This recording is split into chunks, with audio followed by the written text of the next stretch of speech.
You mentioned you live in the States 181 days. Yeah. The Liberals ran a candidate from Boston, named Michael Ignatieff. The Conservatives tuned him up pretty good, saying he's not here for you, he's just visiting. Do you think that that's a problem? And I want to ask you another tough question. These are just real questions. Sure. En français. You know, a quarter of this country demands a very high level of fluency. And it's not just Quebecers. Ontarians and Westerners want to say, well, even if we like the guy, if he can't connect to Quebec, what do you think about the fact that you live in the States? And I don't know what your French is. Maybe you could tell us your level of French. Are those possible impediments? So let's put the facts on the table. First of all, I don't live in the States. Okay. I thought you said you were there 181. No, I said I was there 181 days. Okay, that's a lot of time. I have over 30 businesses in my portfolio across the entire North American continent. So I am a Canadian resident in Ontario. I pay Kathleen Wynne's highest tax rate in North America. I sympathize. Well, I was lucky to have enough cash to buy a conservative membership. Because after being just completely, you know, she's basically raised taxes from 46 to over 53 now. Mm-hmm. It's so uncompetitive, it's ridiculous. So you don't think it's a problem? You don't think it's a problem? No. So my point is, let's deal with all of your questions because they're fair. So let's be clear, I'm a Canadian resident, Canadian taxpayer, but I also do have a lot of business in the United States, our number one trading partner.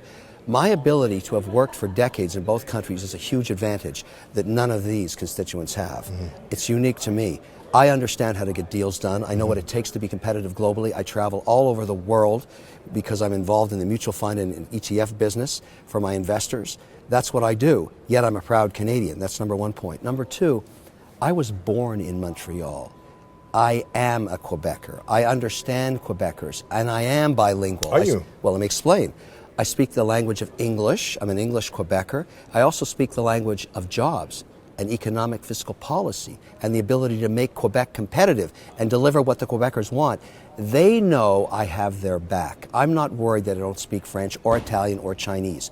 I speak the language of jobs and fiscal policy that will make this country much more competitive and lower taxes in Quebec.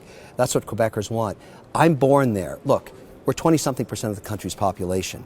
We're 60% of its personality and culture. Walk downtown in old Montreal like I do all the time and understand how unique it is to Canada, as is Vancouver, as is Calgary. But Quebecers are going to give me that flexibility because jobs, their economic security, and better fiscal policy means as much as what language I speak, and perhaps even more.